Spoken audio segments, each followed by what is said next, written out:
The snow fell softly on the streets of Riverside City. Christmas lights blinked in every window. Families laughed inside warm homes, but Maya Johnson wasn't laughing. She was running late for her shift at Romano's diner, and her boss would be furious. Maya was 18 years old, a black waitress trying to survive in a world that didn't make things easy. She had no family, no support, just a tiny apartment with peeling paint and a job that barely paid her bills. But Maya was smart. She was resourceful, and she never gave up. She pushed through the diner's front door, shaking snow from her black hair. The warm air hit her face. The smell of coffee and bacon filled her nose. She grabbed her apron and tied it around her waist. "You're late," her manager, Tony, barked from behind the counter. "Sorry, Tony, the bus was." "I don't care. Table 6 needs coffee. Move." Maya sighed and grabbed the pot. She moved through the diner with practiced ease, filling cups and taking orders. The diner was packed tonight. Holiday shoppers, travelers, and in the corner booth, a man she'd never seen before. He wore an expensive black suit. His dark hair was slicked back. His eyes were sharp, watchful. He sat alone, but 3 large men in suits stood nearby, watching the room like hawks. Maya felt a chill run down her spine. She approached the booth carefully. "Can I get you something, sir?" The man looked up. His face was handsome but cold. "Coffee, black." His accent was different. Korean, maybe. Maya nodded and hurried away. As she poured his coffee, she noticed something odd. One of his bodyguards kept glancing at the door. His hand stayed near his jacket. Something was wrong. Maya delivered the coffee and tried to focus on her other tables. But she couldn't shake the feeling. She'd lived in Riverside City her whole life. She knew danger when she saw it. An hour passed. The man in the suit barely touched his coffee. He made quiet phone calls in Korean. His bodyguard stayed alert. Then Maya saw it. 3 men entered the diner. They wore dark jackets and jeans. Their hands were in their pockets. Their eyes locked onto the man in the corner booth. Maya's heart raced. She'd seen men like this before, in her neighborhood, on the news. These were killers. The 3 men spread out, surrounding the booth. The suited man's bodyguards tensed. Maya's mind raced. She had to do something. If shooting started, everyone in the diner could die. She grabbed a notepad and scribbled quickly, "Danger. 3 men, GUNS, back door." Maya walked past the booth, her hands shaking. She dropped the note on the table. "More coffee, sir."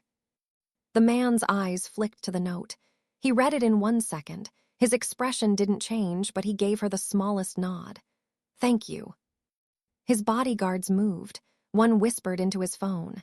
The suited man stood slowly, pulling out cash. He placed $200 on the table. "Keep the change." As they moved toward the back hallway, the 3 killers followed. Maya's heart pounded. She had to warn him more. She rushed to the kitchen and grabbed her phone. Her fingers flew across the screen. "They're following you." She ran to the back door. The suited man and his bodyguards were already outside in the alley. The 3 killers were closing in. Maya burst through the door. "Run," she screamed. What happened next shocked everyone. The suited man didn't run. He turned and faced the killers. His voice was calm, cold. "You made a mistake coming here." One of the killers pulled a gun. Maya gasped. But before he could fire, the suited man moved. Fast, faster than Maya thought possible. He grabbed the killer's wrist and twisted. The gun clattered to the ground. His bodyguards attacked the other 2 men. The fight was brutal. Fists flew. Bodies slammed against brick walls. Maya pressed herself against the door, frozen. She'd never seen anything like this. The suited man fought like a trained fighter. Every punch landed perfectly. Every move was calculated. Within seconds, all 3 killers were on the ground. Groaning, bleeding, defeated. The suited man straightened his jacket. He turned to Maya, his dark eyes studying her. "You saved my life." Maya's voice shook. Who are you?" "My name is Kang Ji-hoon. People call me Mr. Kang." He stepped closer. "I run certain businesses in this city." Maya understood. Mafia. "Are you going to kill me now, because I saw your face?" Mr. Kang smiled slightly. No, you helped me. That means something. He pulled out a business card. If you ever need anything, call this number. He walked away, his bodyguards dragging the unconscious men with them.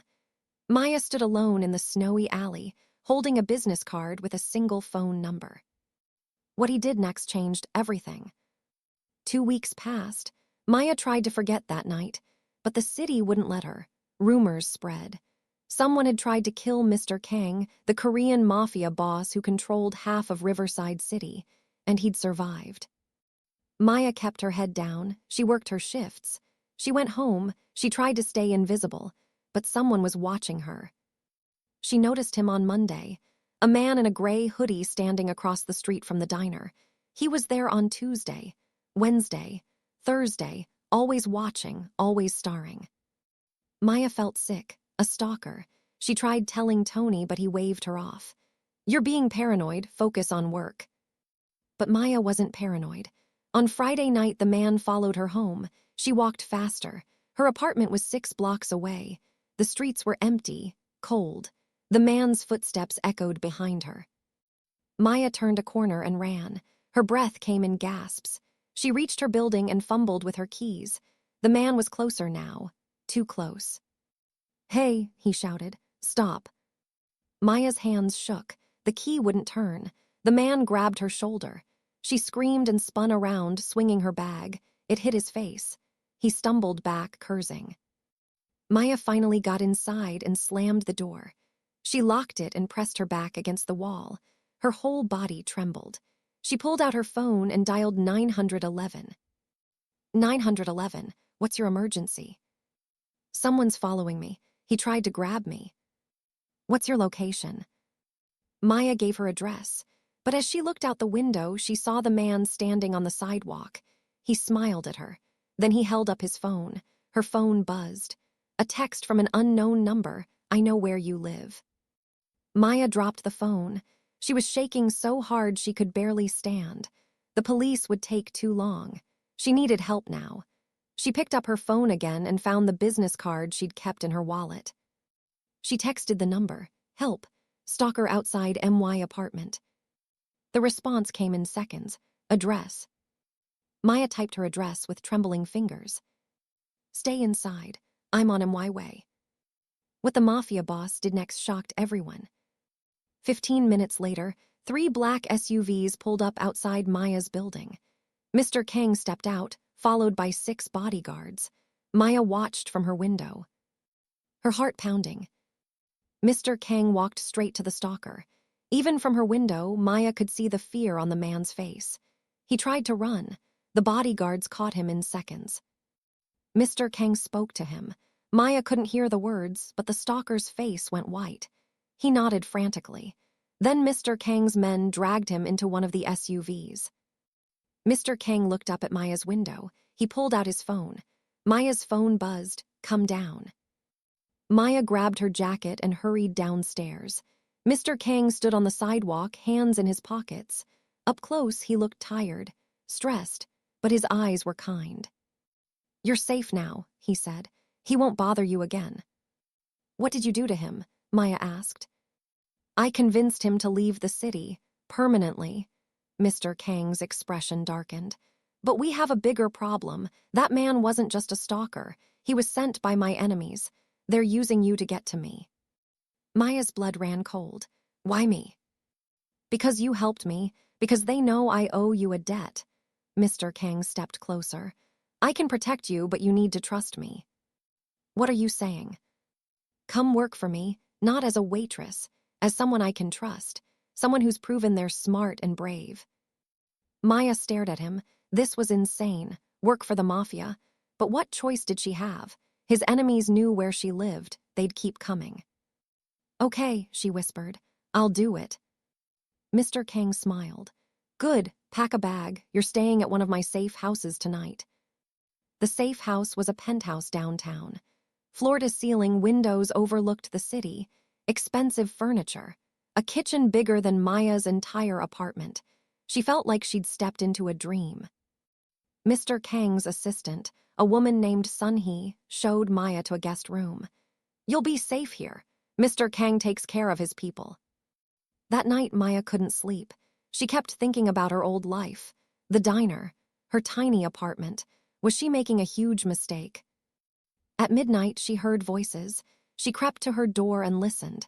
Mr. Kang was speaking Korean in the living room. His tone was angry, worried. Maya caught a few English words.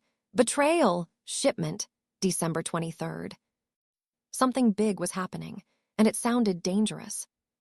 The next morning, Mr. Kang called Maya into his office. He sat behind a massive desk, looking exhausted. I need your help. With what?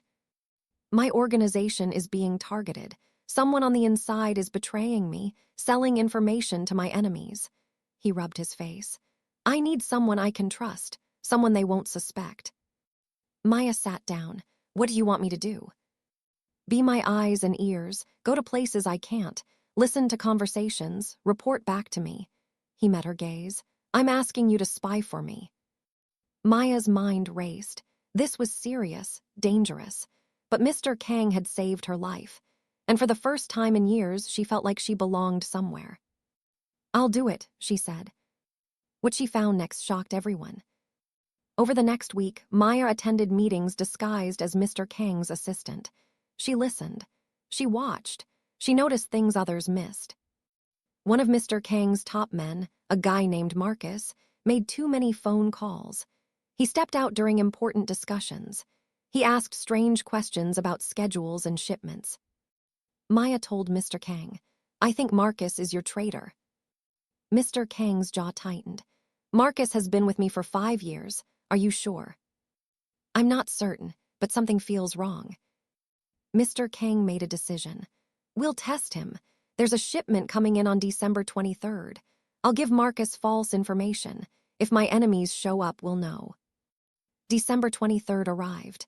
The shipment was supposed to arrive at Pier 14, but Mr. Kang had told Marcus it would be at Pier 7. Maya, Mr. Kang, and 20 armed men waited at Pier 14. At midnight, a cargo ship docked. Mr. Kang's men began unloading crates. Everything was quiet, too quiet. Then Maya heard it. Engines, lots of them. She grabbed Mr. Kang's arm. They're coming. Which pier? Mr. Kang demanded. Maya pulled out her phone. She'd been tracking Marcus's location all day. Pier 7. He's there right now with 20 men. Mr. Kang's face went dark. That bastard. He turned to his men. Load everything, fast, we're leaving. They worked quickly, but as the last crate was loaded, gunfire erupted. Mr. Kang's enemies had figured out the trap. They were attacking Pier 14. Get to the cars, Mr. Kang shouted. Maya ran. Bullets flew past her head. She dove behind a shipping container, her heart racing. This was real. This was war. Mr. Kang fought alongside his men. He moved with deadly precision, returning fire. But they were outnumbered. Maya had to do something. She spotted a forklift nearby. The keys were in the ignition. An idea formed. A crazy, dangerous idea. She ran to the forklift and started it up. What are you doing? One of Mr. Kang's men yelled. Saving us, Maya shouted back. She drove the forklift toward a stack of containers near the pier's entrance. She raised the forks and rammed them. The containers tipped, fell, crashed down, blocking the entrance. Mr. Kang's enemies couldn't get through. Now, Mr. Kang yelled, move. They ran to the cars. Maya jumped into the SUV with Mr. Kang. Tires squealed. They sped away from the pier. When he walked in the safe house, he was shocked. They made it back safely. Mr. Kang paced the living room, fury radiating from him. Marcus betrayed me. He sold me out. What will you do? Maya asked. Handle it. Mr. Kang's voice was ice cold. He made a phone call in Korean, short, clipped. When he hung up, his expression was grim. It's done. Maya understood. Marcus wouldn't be a problem anymore. Mr. Kang turned to her. You saved my life again tonight. That makes twice. I just did what I had to do. No, Mr. Kang stepped closer. You're brave, loyal, smart. I've had men working for me for years who don't have half your courage. Maya felt her cheeks warm. Thank you. I want you to stay, permanently, not as a spy, as my advisor, my right hand. He smiled slightly. If you want. Maya thought about it. A month ago, she was a broke waitress with no future. Now she had a purpose, a place, people who valued her. I want that, she said. What he did next changed everything. Christmas Eve arrived. The city sparkled with lights and snow. Mr. Kang threw a party at the penthouse. His most trusted people attended. Maya wore a black dress Sun-hee had given her. She felt beautiful, powerful. Mr. Kang found her on the balcony, looking at the city. You clean up nice, he said in English. Maya laughed. You too. They stood in comfortable silence. Then Mr. Kang spoke. I need to tell you something. When you helped me that first night, I did a background check on you. Maya tensed. And? You grew up in foster care. No family. You've been alone your whole life. Mr. Kang's voice softened. I grew up the same way, in Seoul, on the streets, fighting to survive. Maya looked at him, surprised. Really? Really? That's why I trust you. You understand what it means to have nothing, to build everything yourself. He pulled out a small box. This is for you. Maya opened it. Inside was a gold necklace with a small pendant shaped like a lotus flower. It's beautiful. In Korean culture, the lotus represents strength and purity. It grows in mud but blooms beautifully. Mr. Kang fastened the necklace around her neck. Like you. Maya felt tears prick her eyes. No one had ever given her something so meaningful. Thank you. No, thank you for saving my life, for being loyal, for being you. Mr. Kang smiled. Merry Christmas, Maya. Merry Christmas, Mr. Kang. They returned to the party. Maya felt lighter than she had in years. She had a home now, a family, a future. As midnight struck, fireworks exploded over the city. Maya stood with Mr. Kang and his people, watching the sky light up. She thought about the girl she used to be, scared, alone, running from danger. That girl was gone. In her place stood someone stronger, braver, someone who'd found her place in the world. The city of Riverside held its breath, waiting to see what came next. But Maya wasn't afraid anymore. She was ready for whatever the future brought. Because she wasn't just a waitress anymore. She was Maya Johnson, advisor to the most powerful man in the city, and her story was just beginning. Epilogue. 6 months later, Maya sat in Mr. Kang's office. She'd proven herself time and time again. She'd negotiated deals, stopped conflicts, protected Mr. Kang's interests with intelligence and courage. Mr. Kang looked at her across the desk. I have a proposition. What kind? I'm expanding, opening legitimate businesses, hotels, restaurants, real estate. He slid a folder across the desk. I want you to run them. Maya's eyes widened. Me. You, I trust you more than anyone. You're smart, you're honest, you're perfect for this. Maya opened the folder. Contracts, business plans, a salary that made her head spin. This was real, this was happening. She looked up at Mr. Kang. Why are you doing this for me? Because you saved my life, because you're family now. Mr. Kang's expression was sincere. And because you deserve it. Maya felt tears roll down her cheeks, happy tears. I don't know what to say. Say yes. Maya smiled. Yes, absolutely yes. They shook hands, a waitress and a mafia boss, an unlikely partnership that had changed both their lives. As Maya left the office, she looked out at the city below. Riverside City, her city now. She'd come so far from that scared girl in the diner. What he did next shocked everyone, but what Maya did, that shocked everyone even more. She didn't just survive, she thrived, and she never forgot where she came from.